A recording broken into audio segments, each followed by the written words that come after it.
Hello students, welcome back to cos vlogs. हमारे इस channel पे फिजिक्स की एक सीरीज चल रही है जिसमें हम लोग मैकेनिक्स के बेसिक टॉपिक से स्टार्ट किए हैं। सो आज का हमारा टॉपिक है पावर। ये एक बहुत कॉमनली यूज्ड वर्ड है डेली लाइफ में एंड मोस्टली लोगों को इसकी मीनिंग भी पता होती है, बट अब आज इसको फिजिक्स में डिफाइन कर लेते हैं। फिजिक्स में इसकी डेफिनेशन क्या है वो समझ लेते हैं। सबसे पहले तो हम लोग जैसा कि वर्क को पढ़ के आए हैं, वर्क और एनर्जी को रिलेट करके पढ़ा है हमने, तो उसी के हिसाब से जो रेट ऑफ डूइंग वर्क है वही पावर है। मतलब रेट ऑफ डूइंग वर्क मतलब कि आप कितने समय में कितना वर्क कर पा रहे हैं। मतलब अगर कोई पर्सन कम समय में ज्यादा वर्क कर रहा है तो उसकी पावर ज्यादा है।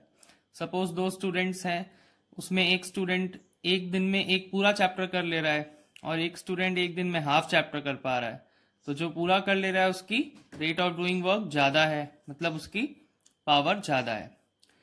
जैसा कि हम लोग वहां पे डिफाइन किए थे कि जो ट्रांसफरिंग ऑफ एनर्जी है वो भी वर्क है, तो आप उस वे में भी बोल सकते हैं पावर को कि रेट ऑफ ट्रांसफरिंग एनर्जी, मतलब जो पर्सन जल्दी एनर्जी ट्रांसफर कर रहा है उसकी पावर ज्यादा है क्योंकि उसको वर्क ज्यादा होके मिलेगा।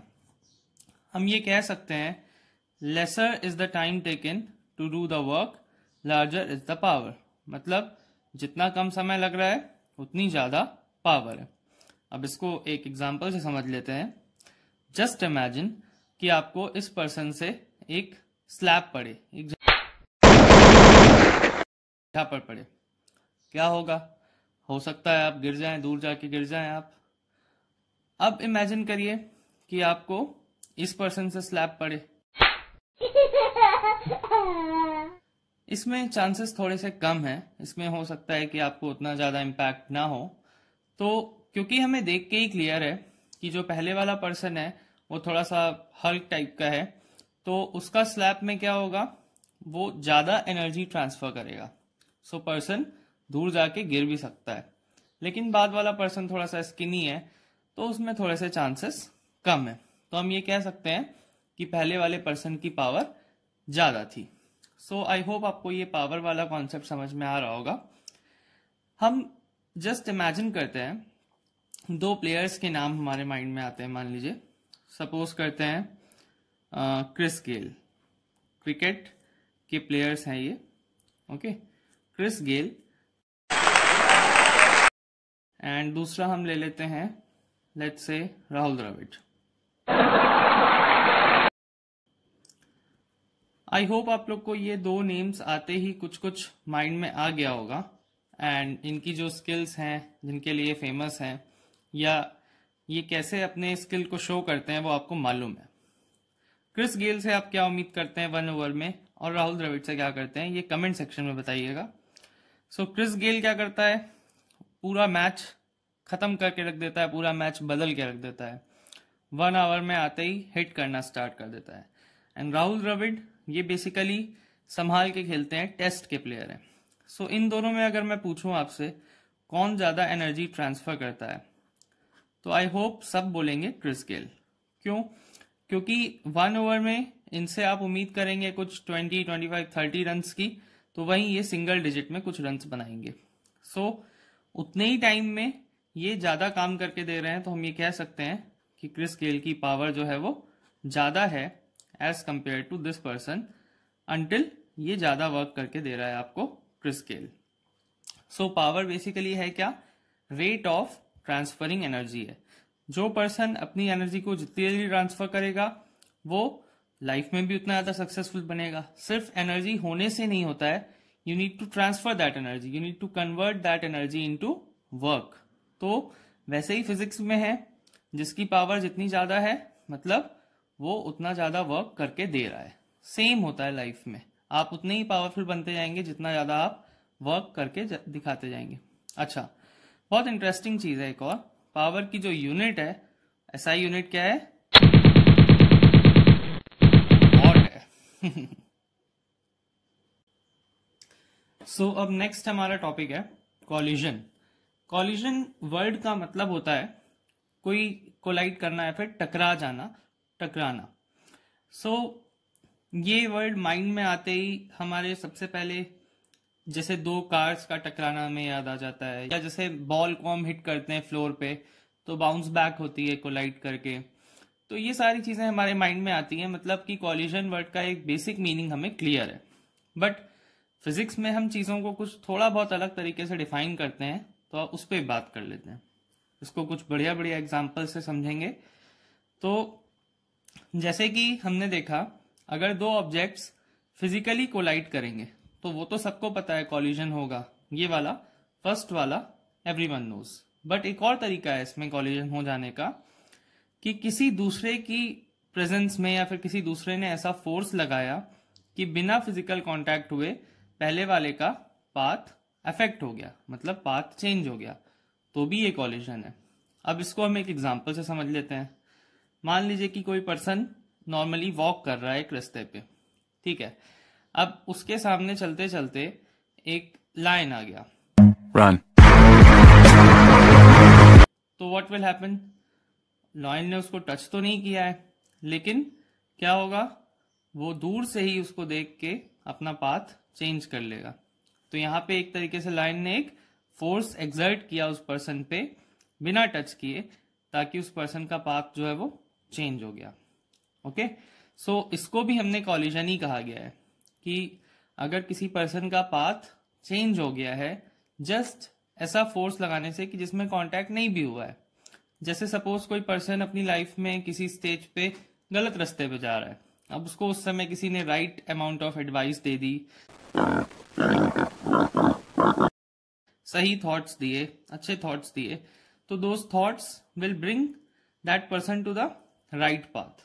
सो फिजिक्स में हम इनको भी कॉलिजन कह सकते हैं, जब किसी का पाथ अफेक्ट हो रहा है सिर्फ दूसरे के फोर्स लगाने से, मतलब फिजिकली कोलाइड नहीं भी हुए हैं, तो भी आप इसको कॉलिजन की कैटेगरी में लेंगे। अब कॉलिजन अलग अलग टाइप्स के होते हैं। बेसिकली हम देखें अगर, तो इसमें आप दो टाइप्स कह सकते हो, एक तो आपका इलास्टिक होगा और एक इन इलास्टिक होगा। अब ये जो दो डिफरेंट डिफरेंट कॉलिजन्स हैं, इसको हम लोग एक बढ़िया टॉपिक से समझने वाले हैं आगे, एंड उससे हम लोग को ये डिफरेंट टाइप्स ऑफ कॉलिजन बहुत अच्छे से समझ में आ जाएंगे और इसको हम हमेशा याद रख पाएंगे। तो चलिए उसको स्टार्ट करते हैं। सो अब हम स्टार्ट करते हैं कोएफिशिएंट ऑफ रेस्टिट्यूशन। ये थोड़ा सा सुनने में भारी नेम लग रहा है और इसका एक फॉर्मूला भी थोड़ा बड़ा सा है, तो ये देख के हमें लग सकता है कि ये क्या हमारी हेल्प करेगा। बट थिंग इज कि ये एक्चुअली में दिखने में थोड़ा सा ऑड है, टर्म भी इसका फॉर्मूला भी, लेकिन ये हमें बहुत इजीली समझा देगा इलास्टिक कॉलिजन्स को। आप बस 2 मिनट फोकस करिए मेरे साथ, एंड ये 2 मिनट के बाद आपको पूरा समझ में आ जाने वाला है कि इसने कैसे हेल्प करी है, इलास्टिक कॉलिजन क्या है सारा। सो कोएफिशिएंट ऑफ रेस्टिट्यूशन को हम लोग ई से डिनोट करते हैं, सबसे पहली चीज तो स्मॉल ई। ओके, अब हम ये मान लेते हैं कि दो चीजें आपस में आ रही हैं दूर से कोलाइड होने, ठीक है। सपोज कि ये बॉल है, ये दोनों बॉल्स एक दूसरे की तरफ स्लाइड होती हुई आ रही हैं, तो कुछ वेलोसिटी से आएंगी, तो आते टाइम जो उनका होगा वो क्या होगा, अप्रोच करने का वेलोसिटी होगा। और जब टकरा गई हैं बॉल्स, तो यहां से वो वापस दूर जाएंगी, तो ये क्या होगा, सेपरेशन होगा आफ्टर कॉलिजन। तो सेपरेशन जो होगा आफ्टर कॉलिजन होगा, अप्रोच बिफोर कॉलिजन होगा, दोनों की कुछ कुछ वेलोसिटी होगी। अब एक नॉर्मल सी बात है, वो लोग जितनी स्पीड से आके टकराए, अगर उतनी ही स्पीड से वापस भी हो गए, तो मतलब आप सिंपल कह सकते हो कि उसमें कोई भी एनर्जी का लॉस नहीं हुआ है, ठीक है। मतलब वो एक परफेक्ट टाइप का कॉलिजन है। तो अब जैसे ही वर्ड परफेक्ट आता है तो हमें समझ में आ गया कि डेली लाइफ में इसके मिलने के चांसेस कम है।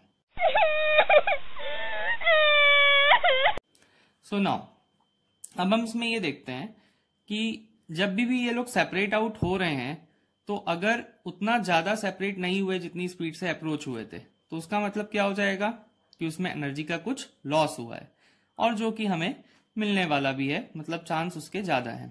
तो जैसे जैसे आपका एनर्जी का लॉस होगा, तो कॉलिजन उतना कम परफेक्ट होता जाएगा। अब एनर्जी का लॉस कैसे होता है, जैसे दो बॉल्स आपस में टकराई, तो कुछ साउंड एनर्जी वहां से निकलती है।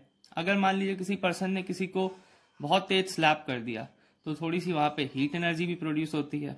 ये झापड़ खाने वाले को अच्छे से पता होता है। ओके, सो इस अलग अलग फॉर्म में एनर्जीज वहां पे थोड़ा थोड़ा वेस्ट भी होती हैं, और वैसे वैसे कॉलिजन हमारा परफेक्ट नहीं रह जाता है, मतलब कॉलिजन हमारा इन इलास्टिक की तरफ बढ़ने लगता है। सो अब इसमें कोएफिशिएंट ऑफ रेस्टिट्यूशन का क्या रोल है? जैसे कोई भी चीज अगर सेपरेट हो रही है और अप्रोच हो रही है तो उसकी एक रिलेटिव वेलोसिटी रहेगी, तो उसका हमने एक रेशियो बना दिया यहाँ पे। सो ये रेस्टिट्यूशन होता क्या है, जो यहाँ पे हमारा कोएफिशिएंट ऑफ रेस्टिट्यूशन है, रेस्टिट्यूशन का मतलब होता है रिटर्न होना। सो बेसिकली एक आपने इसी की एक डिग्री बना दी कि कौन कितना, जैसे ई की ज्यादा वैल्यू होगी मतलब ज्यादा रिटर्न हो रहा है, मतलब ज्यादा जल्दी रिटर्न हो रहा है, तेज रिटर्निंग मिल रही है। तो ई की वैल्यू बड़ी होगी का मतलब क्या हुआ कि सेपरेशन ज्यादा है, मतलब अप्रोच जो भी था सेपरेशन की वैल्यू उससे ज्यादा है। तो हम एक चीज तो यहाँ पे बोल सकते हैं कि अगर हमारा ई जो 1 से बड़ा आ गया तो इसका मतलब क्या हुआ कि जो आपका सेपरेशन है वो मोर देन अप्रोच है। ये थोड़ा सा हमें लगता है कि प्रैक्टिकली पॉसिबल नहीं है केस, बट हम इस पर अभी बात करेंगे, बहुत मजेदार केस है ये। सबसे पहले हम लोग अपना फर्स्ट केस ले लेते हैं, जो है E इज इक्वल टू 1, मतलब इसमें यही वाला केस है हमारा separation is equal to approach वाला, क्योंकि अगर यहाँ पे 1 आया है मतलब क्रॉस मल्टीप्लाई करेंगे तो ये दोनों क्वांटिटी इक्वल हो जाएंगी। सो जब भी सेपरेशन और अप्रोच इक्वल है मतलब वो कौन सा केस हो गया? परफेक्ट वाला। या फिर हमारे पास इसमें एक वर्ड है परफेक्टली इलास्टिक। सो हमारा कॉलिजन परफेक्टली इलास्टिक कॉलिजन होगा जब ई की वैल्यू 1 रहेगी, क्योंकि इलास्टिसिटी का मतलब भी आपको पता है थोड़ा सा स्ट्रेच आउट होना। तो बॉल्स उतनी ही स्ट्रेच आउट हुई जितना वो पास आई थी, जितना पास आई उतना दूर चली गई। तो that is your E is equal to 1 वाला केस, और हम ये बोलेंगे कि उसमें एनर्जी वगैरह का लॉस नहीं होता है। ये बेसिकली जो एटम्स में जो कॉलिजन होते हैं एटॉमिक पार्टिकल्स के, उसमें ये ज्यादा देखा जाता है। तो उसमें हम ये बोल सकते हैं कि कॉलिजन्स आर परफेक्ट। ओके, या फिर जैसे हमने मान लीजिए एक बॉल को नीचे फेंका और उतना ही हाइट पे आकर के हमने उसको वापस पकड़ लिया, तो ये फिर से क्या होगा? एक परफेक्ट कॉलिजन होगा, क्योंकि जो सेपरेशन और अप्रोच है वो सेम रहेगा। अब आ जाते हैं डेली लाइफ वाले एग्जाम्पल में, जहां पे हमारे ई की जो वैल्यू है वो 0 से 1 के बीच में हमें मिलने वाली है। तो इसमें क्या होता है, जो सेपरेशन वाला पार्ट है वो लेस रहेगा अप्रोच से, मतलब जितने स्पीड से पार्टिकल्स पास आए हैं उतने स्पीड से दूर नहीं जा पाए। तो इस केस में एनर्जी का कुछ ना कुछ लॉस हुआ है, क्योंकि जिस स्पीड से अप्रोच हुए थे उसी स्पीड से सेपरेशन नहीं हुआ, सेपरेशन का जो रिलेटिव वेलोसिटी है वो कम हो गया। तो ये डेली लाइफ में मिलने के चांसेस ज्यादा भी हैं, जैसे कि आप देख सकते हैं 2 कार्स का कॉलिजन हुआ, तो इसमें क्या होगा, टकरा करके वो उतनी स्पीड से वापस नहीं आते हैं, थोड़ी थोड़ी दूर पे जाके वापस आ जाते हैं। तो इस केस में क्योंकि एनर्जी लॉस होती है, जैसे एनर्जी अलग अलग जगह पे चली जाती है हमारी, जैसे कार में डैमेज होता है, शीशे टूट जाते हैं, साउंड आता है काफी तेज, हीट एनर्जी बनती है। सो ये सारे वे में इस कॉलिजन में एनर्जी का वेस्टेज होता है। सो इस केस में जो कोएफिशिएंट ऑफ रेस्टिट्यूशन है वो हमारा 0 से 1 के बीच में रहेगा, और इस पर्टिकुलर केस में आपका जो कॉलिजन है वो इन इलास्टिक होता जाएगा। ओके, अब इन इलास्टिक में एक और एक केस आता है, third case, that is perfectly in elastic. तो इसमें क्या होता है, जो रेस्टिट्यूशन का जो कोएफिशिएंट है उसकी वैल्यू 0 है। दैट मीन्स कि जो सेपरेशन है वो यहाँ पे 0 हो गया, मतलब अप्रोच किए जो हमारी रिलेटिव वेलोसिटी है अप्रोच करने की, एंड सेपरेशन 0 हुआ, मतलब अप्रोच तो किए थे कुछ वेलोसिटी से बट सेपरेट नहीं हुए। इसको आप इस एग्जांपल से समझ सकते हैं, जैसा कि आप इसमें देख रहे हैं 2 प्लेयर्स कॉलिजन के बाद आपस में स्टिक ऑन हो गए हैं, तो वो एक as a single body move करेंगे, तो वो हमारा परफेक्टली इन इलास्टिक है, या उस केस में सेपरेशन 0 है या फिर ई की वैल्यू 0 है। okay. अब ये आता है हमारा सबसे इंटरेस्टिंग केस, ई की वैल्यू 1 से बड़ी कब होगी? जब सेपरेशन अप्रोच से ज्यादा है। अब ये एक नॉर्मल सी बात है कि पर्सन सेपरेट ज़्यादा तेजी से हो रहा है, मतलब जिस स्पीड से अप्रोच हुआ था उससे ज़्यादा तेजी से वो भाग खड़ा हुआ। सो इसका वही बढ़िया वाला एग्जाम्पल है हमारा। सपोज कोई पर्सन जा रहा था, जाते जाते और उसको सामने एक जंगली जानवर दिख गया। ओके, सपोज उसका टाइगर से एनकाउंटर हो गया। सो क्या होगा, वो बड़ी तेज वापस भागेगा। ओके, सो आप देख भी सकते हैं इस पिक में। ओके, सो ई उस केस में 1 से बड़ा होगा, मतलब कि जो सेपरेशन होगा वो काफी फास्ट होने वाला है। सो आप बोल सकते हैं कि जो ये 4th केस है आपका E इज ग्रेटर देन 1 वाला, ये कौन सा केस हो गया, सुपर इलास्टिक केस हो गया, मतलब सेपरेशन काफी फास्ट हो रहा है। ओके, सो ये हमने अलग अलग टाइप ऑफ कॉलिजन्स को बहुत इजीली समझ लिया हमारे इस थोड़े से खतरनाक से टर्म से, कोएफिशिएंट ऑफ रेस्टिट्यूशन। ओके, इसकी वैल्यू क्या है, ये सिर्फ एक रेशियो है दो डिफरेंट रिलेटिव वेलोसिटीज का, और जो इसकी वैल्यूज की रेंज है वो 0 से 1 के बीच में, 0 या फिर 1 से बड़ा। तो इन सारे की हेल्प से आपने क्या किया, you understood different types of collisions. So हम ये कंक्लूड कर सकते हैं कि जैसे अगर हम बोले कि एनर्जी का लॉस होता है कॉलिजन में, मतलब नॉर्मली एनर्जी का लॉस हमें मिलने वाला है, तो अगर जितना ज़्यादा एनर्जी का लॉस होगा, मतलब जितना एनर्जी का लॉस बढ़ते जाएगा, तो उस केस में ई की वैल्यू आपको उतनी छोटी मिलती जाएगी, मतलब 0.1, 0.2, 0.3 ऐसी वैल्यूज का मतलब क्या होगा कि एनर्जी का लॉस बढ़ गया है, क्योंकि उसमें सेपरेशन कम हो पाएगा। सेपरेशन कम क्यों होगा, क्योंकि एनर्जी में लॉस हो गया है, मतलब वो एनर्जी जो आपकी थी, जो टकराने के बाद एनर्जी वहां पे थी, वो कोई और जगह चली गई, तो उतना ज़्यादा सेपरेट आउट नहीं हो पाए। तो मतलब जितना ज़्यादा एनर्जी का लॉस होता जाएगा, कॉलिजन उतना इन इलास्टिक की तरफ बढ़ता जाएगा। और जैसे जैसे एनर्जी का लॉस 0 है, तो उस केस में ई की वैल्यू क्या हो जाती है, 1, तो वो परफेक्टली इलास्टिक हो जाता है, क्योंकि उस केस में जितना अप्रोच था उतना ही सेपरेशन हुआ। तो हम ये कंक्लूड कर सकते हैं इस केस में कि जो एक परफेक्टली इलास्टिक कॉलिजन है उसमें जो काइनेटिक एनर्जी हमारी होगी वो कंजर्व रहने वाली है, क्योंकि जो हमारा सेपरेशन था और जो अप्रोच था वो दोनों ही चीज़ें हमारी क्या हो गई, इक्वल हो गई। और डेली लाइफ में जो कॉलिजन्स होते हैं तो उसमें एनर्जी का लॉस होता है और वो in elastic type of collisions होते हैं।